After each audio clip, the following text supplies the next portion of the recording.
kawan-kawan kita semua, saya hormati Mas Bisri, saya panggilnya begitu biar lebih akrab saja melalui pimpinan komisi. Saya langsung saja begini. Harapan kami jauh-jauh dari Pasuruan Komisi 2 tak lain adalah atas anjuran daripada teman-teman di Menpan RB bahwa atas fenomena yang terjadi, dinamika yang terjadi di Pasuruan berkaitan dengan kepegawaian begitu luas, banyak DM, banyak pesan, banyak tamu yang menamu ke kami semua tentunya untuk kemudian bisa membicarakan apa yang menjadi maksud tujuan mereka.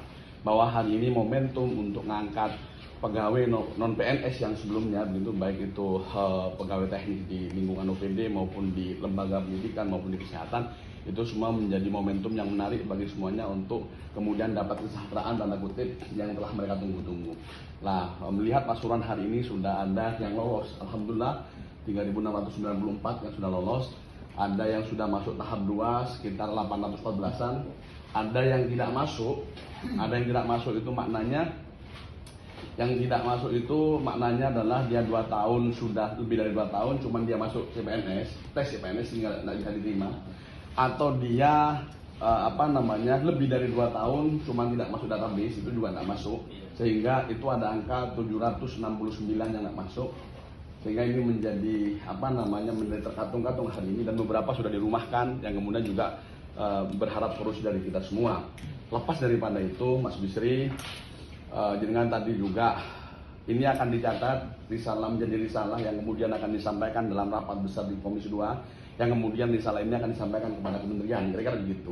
Nah, harapan kami, Pasuruan ada ribuan, sebagaimana disampaikan Pak Rudi, Pak Ketua tadi, Pak Dokter tadi, bahwa selain dalam konteks P3K yang tadi itu, masih banyak ribuan yang lain yang tentu ini juga menjadi tanggung jawab negara, dalam arti pemerintah dan pemerintah daerah, untuk kemudian mereka bisa diangkat derajatnya dalam hal kesejahteraan, untuk kemudian untuk kemudian ditindaklanjuti menjadi tugas-tugas mereka yang menjadi lebih profesional.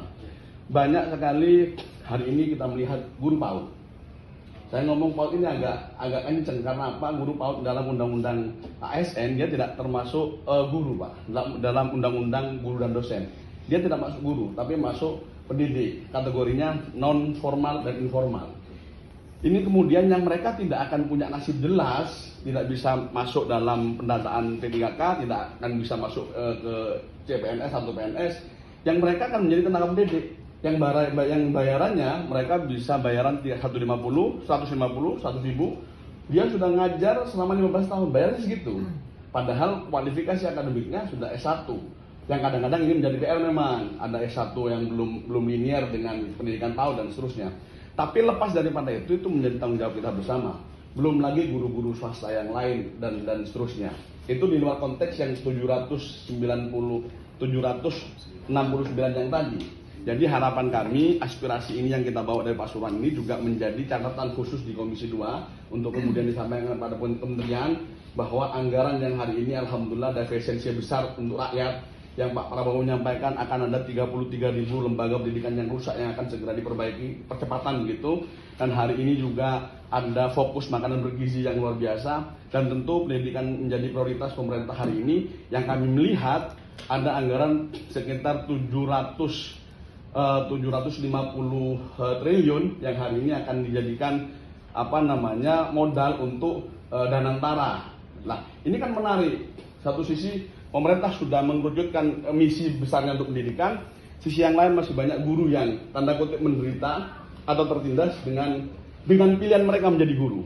Padahal kita mengetahui bahwa guru adalah satu-satunya unsur yang dapat memajukan generasi penerus bangsa ini. Kira-kira ini Pak catatan dan juga harapan aspirasi kami, Mas Bisri, agar mohon kemudian nanti bisa disampaikan kepada kementerian, kira-kira begitu. Kurang lebihnya mohon maaf. Assalamualaikum warahmatullahi wabarakatuh.